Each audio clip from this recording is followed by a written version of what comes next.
रुकन कौमी असम्बली हैं। बहुत शुक्रिया मरवा साहब आपके वक्त का।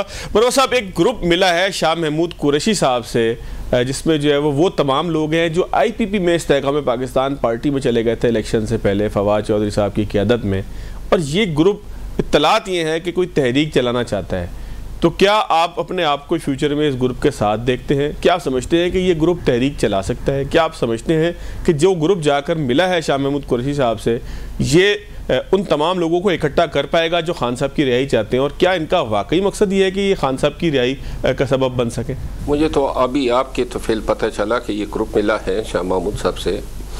शाह महमूद कुरैशी साहब के साथ इन्होंने एक ही काबीना में काम किया है, तो लिहाजा अगर शाह महमूद साहब के पास ये मुलाकात के लिए गए हैं तो इसके ताने बाने सियासत से जोड़ना या किसी मुमकिन तहरीक से जोड़ना मेरा ख्याल है दुरुस्त नहीं है। ये जो लोग हैं फवाद चौधरी साहब, महमूद मौली साहब, ये ऐसे लोग हैं कि जो बातचीत को तरजीह देने वाले लोग हैं, मुज़ाहमत की या तहरीक की ये बात नहीं करेंगे। और मेरा ख्याल है कि ज़्यादा से ज़्यादा इसको तो मैं एक खैर सगाली का एक विज़िट समझूंगा जो अपने एक फार्मर कैबिनेट कोलीग के पास गए हैं।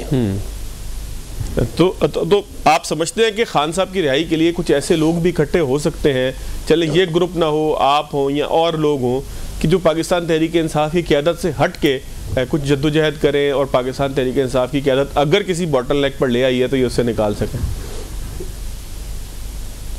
कोई भी अगर खान की रिहाई के लिए तहरीक चलानी है तो वो अगर PTI के लिए प्लेटफॉर्म से नहीं है तो कामयाब नहीं हो सकती है, क्योंकि पाकिस्तान तहरीक इंसाफ मौजूदा वक्त में पॉपुलर तरीन पार्टी है और इनफरादी तौर पे ये मुमकिन ही नहीं है मेरे लिए या किसी भी दूसरे शख्स के लिए कि अपनी ज़ाती हैसियत में इतना प्रेशर बिल्ड करें या इतने लाखों लोगों को जमा करें।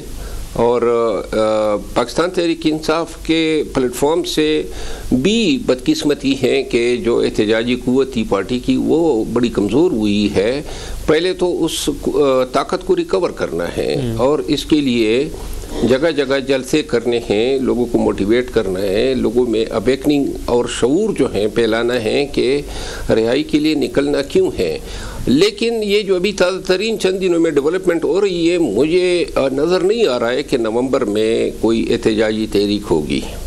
अच्छा मरवा साहब, हर चीज़ का एक मौसम होता है। बहुत शदीद गर्मी के अंदर भी जो है वो शायद एहतजाज से लोग जो है वो एहतियात बरतते हैं। बहुत शदीद सर्दी में भी शायद ऐसा ही होता है। लास्ट ईयर भी हमने देखा था कि आज 1 नवंबर और 26 नवंबर जो 2024 की थी, वहाँ से मामलात थोड़ा मुख्तलिफ सिमत के अंदर गए थे।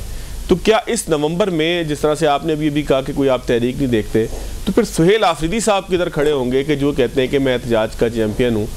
तो हम तो तवक्का ये कर रहे थे कि शायद वो कोई एहतजाजी तहरीक पाकिस्तान तहरीक इंसाफ के लिए बर्पा करेंगे। तो आप समझते हैं कि आफरीदी साहब में ये कैपेबिलिटी नहीं है कि वो एहतजाज के इस मौसम में कोई एहतजाज कर सके?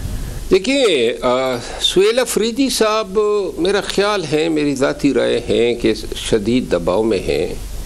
एक तरफ जो है वो कमिटमेंट्स हैं जिन कमिटमेंट्स के तहत उनको लाया गया, और दूसरी तरफ उनकी ख्वाहिश है अपनी ज़ाती और ख़ान साहब की भी कि कोई एहतजाजी तहरीक जो है वो चले।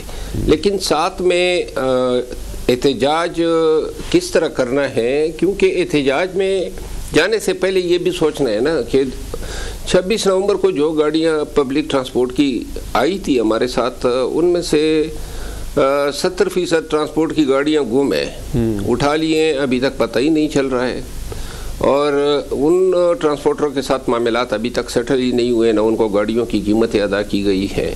हत्ता कि बहुत सारी प्राइवेट गाड़ियां जो हैं वो गुमशुदा हैं। तो लिहाजा प्राइवेट ट्रांसपोर्ट कहाँ से बंदोबस्त होगा? दूसरी बात ये है कि जो लोग मर गए, शहीद हुए, वो अब आइंदा MNAs और MPs जो अपने हल्के से लोगों को निकालने के ज़िम्मेदार हैं, वो ये भी सोचेंगे कि जो लोग कैद हुए और बाद में रिहा हुए और जिनकी उन्होंने पैर भी नहीं की, अपने इलाकों में उनकी बड़ी जो है सुबकत बनी और बड़ा ही उनके साथ कोई अच्छा अमल नहीं हुआ, क्योंकि वो वर्कर समझते थे कि ये उनकी जिम्मेदारियां हैं।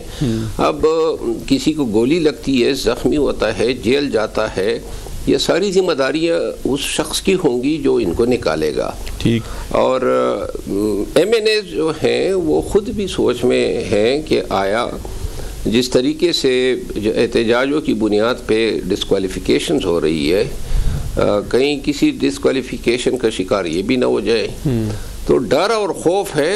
ये एहतजाज तभी मुमकिन है जब तमाम लोग मसलियतों से पाक हो जाएंगे, और ये इसके लिए ज़रूरी है कि सबसे पहले आवाम को आपने बावर कराना है कि एहतजाज ज़रूरी क्यों है। एहतजाज तभी मुमकिन होगा जब ऐसे ही जज्बे से लोग निकले जिस तरह कश्मीर में निकले।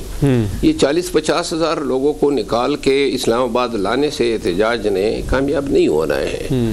ये जब तक लाखों का मजमा नहीं निकलेगा और लाखों के तादाद में जब लोग इस्लामाबाद में नजर आएंगे तो तब ही इनकी आवाज़ भी सुनी जाएगी और खान रिहा भी होगा। अच्छा मरवा साहब, आपने अभी कहा कि गुज़िश्ता बरस 26 नवंबर को खान साहब की रिहाई का बंदोबस्त हो गया था और फिर वो हो ना सकी, तो क्या आप मुझे बता पाएंगे कि वो कीमत क्या थी कि जो खान साहब ने देनी थी या रियासत ने देनी थी कि जिसकी बुनियाद पे खान साहब ने बाहर आना था? देखिए, रियासत ने तो ये कीमत देनी थी कि अगर लोग आ जाते, तो जो कीमत दी आपको पता है, अभी तक जो हैं वो जो लोग जान से गए उनके वाले से ताने भी मिलते हैं।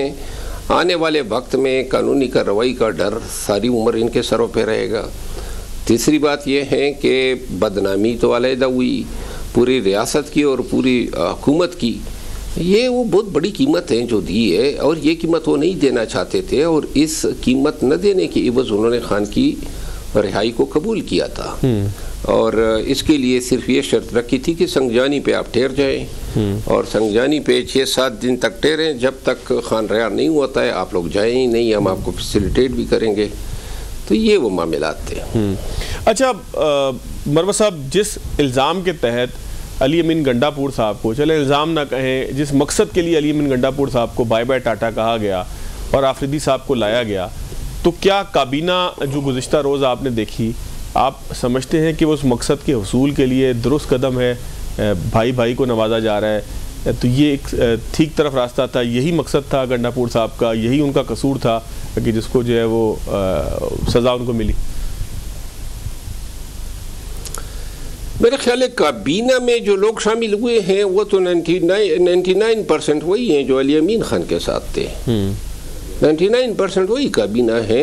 मेरे ख्याल में एक आध रियाज खान जो हैं वो बुनेर से नए आए हैं, बाकी जो हैं ये जो लोग हैं काबीना में तकरीबन सबको मैं जानता हूँ, और ये कम ही लोग हैं जिनके हवाले से किसी कोई शकूक व शुबात उनके इंटेग्रिटी के हवाले से पाए जाते होंगे।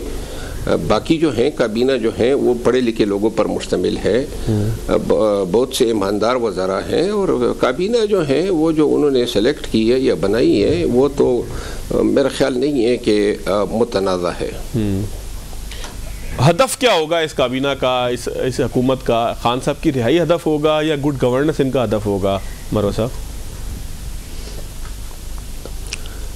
बदकिस्मती से PTI की KP में गुड गवर्नेंस जो है वो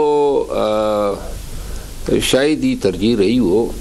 अमूमी तौर पे पार्टी जो है वो सियासी बयानिए के तस्दीक हासिल करने के लिए गवर्नेंस करती है, और इसी वजह से हम देखते हैं कि ज़्यादातर फोकस जो है वो बयानिए के सबूत में, जिस तरह सेहत कार्ड है, सेहत कार्ड यकीनन एक कारनामा था, लेकिन बहुत ज़्यादा एनर्जीज जो है इस पे फोकस की गई, और इसी तरह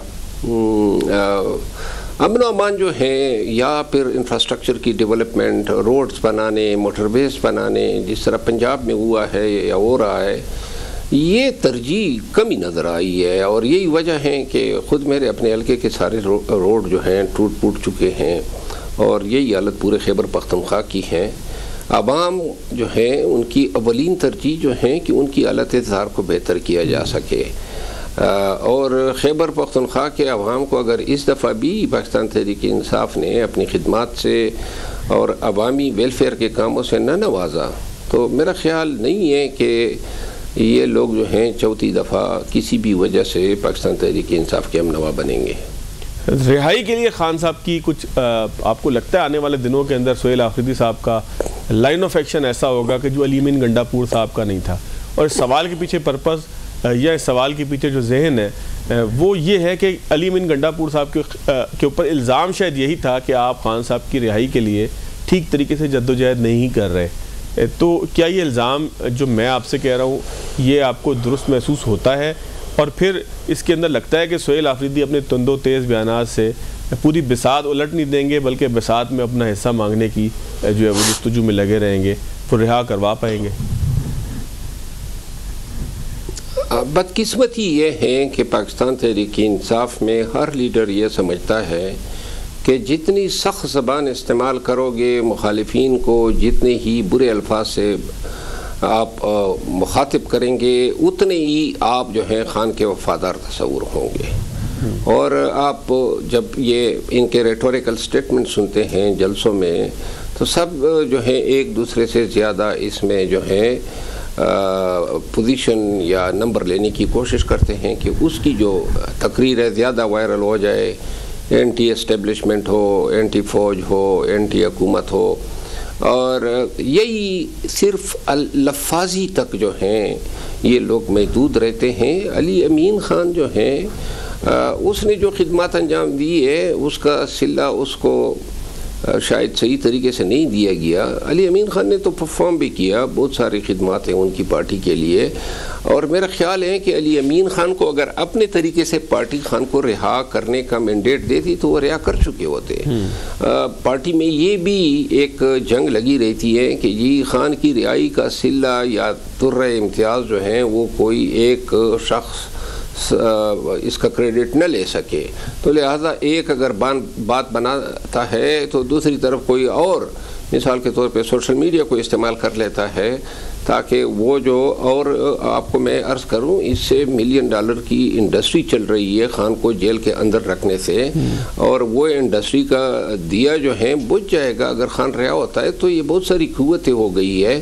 जहाँ तक नए वज़ीर आला साहब से तवक्कुआत हैं ये तो वक्त बताएगा कि आया वो अली अमीन ख़ान से बेहतर चॉइस है या उनका लाया जाना जो है वो जो है मायूसकुन है।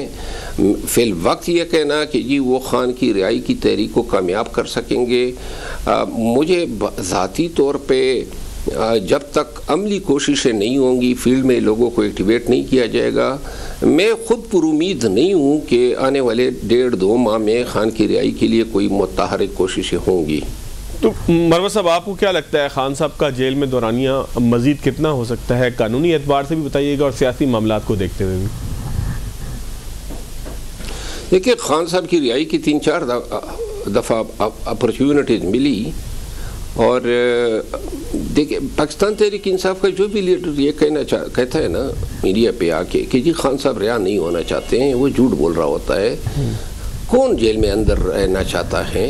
2 साल 2.25 साल इस शख्स ने गुजार लिए बेगुनाह, और ये 74 साल का हो चुका है। तो लिहाजा इनकी हालत पे रहम करें। ये बातें ये बयानिए बता के लोगों का दिमाग ख़राब करते हैं। खान साहब चाहते हैं कि वो बाइज़्ज़त तरीके से बाहर निकले ताकि उस पर कोई डील की चाप ना लगे, और इस वजह से जब भी उनकी रिहाई के लिए पार्टी ने कोशिशें की और जो भी अवामिल ताख़ीर का बाइस बने, वो यही खान साहब की कोशिश थी कि उसकी रिहाई जो है किसी डील का नतीजा नज़र ना आए।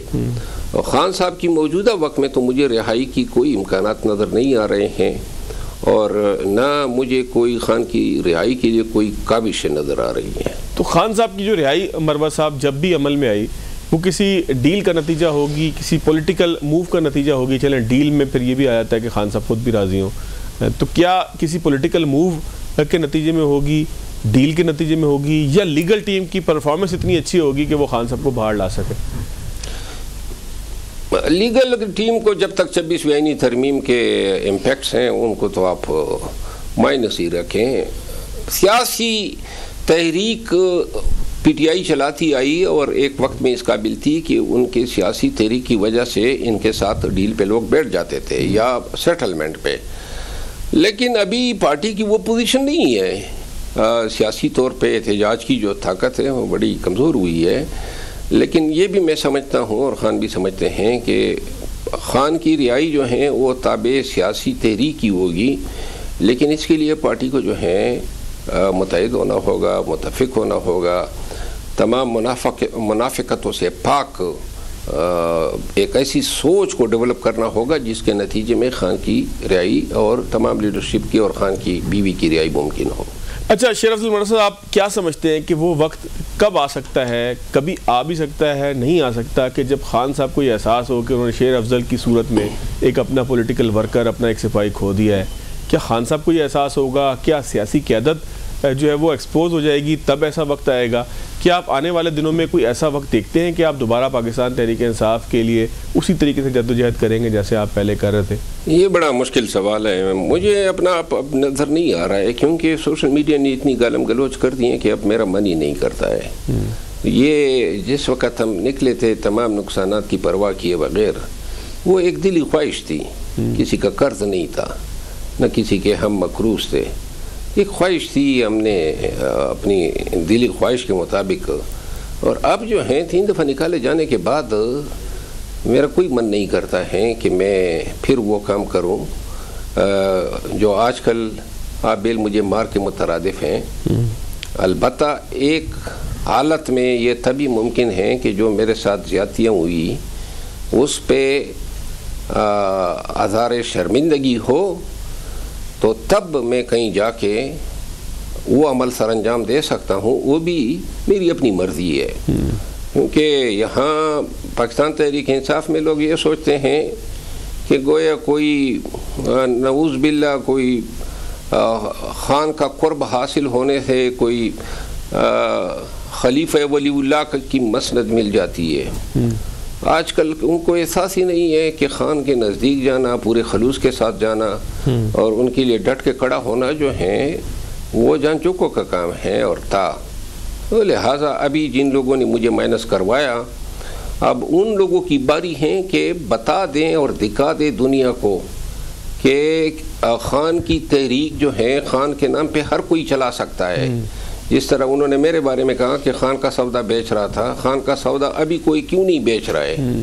निकले ना जी, वही ख़ान भी मौजूद है, वही पार्टी है, जेल भी ज़्यादा हो गई है, ज़्यादती भी ज़्यादा हो गई है, इन तमाम के साथ निकल के बताएं और जताएं कौम को। ये जुर्रत ये होती है। और अगर नहीं कर सकते हैं, ख़ान को यही तो उन्होंने बावर कराया था कि अब हम इस काबिल हैं, लेकिन अल्लाह की लाठी भी आवाज़ होती है। जिन लोगों ने यह बावर कराया था वो ख़ुद भी अब चुप गए हैं और मफरूर हो गए हैं। चलें, बहुत शुक्रिया शेर अफजल मर्वत साहब आपके वक्त का। नाज़रीन, आप एक ब्रेक लेंगे, ब्रेक के बाद ज़रा जायज़ा लेंगे।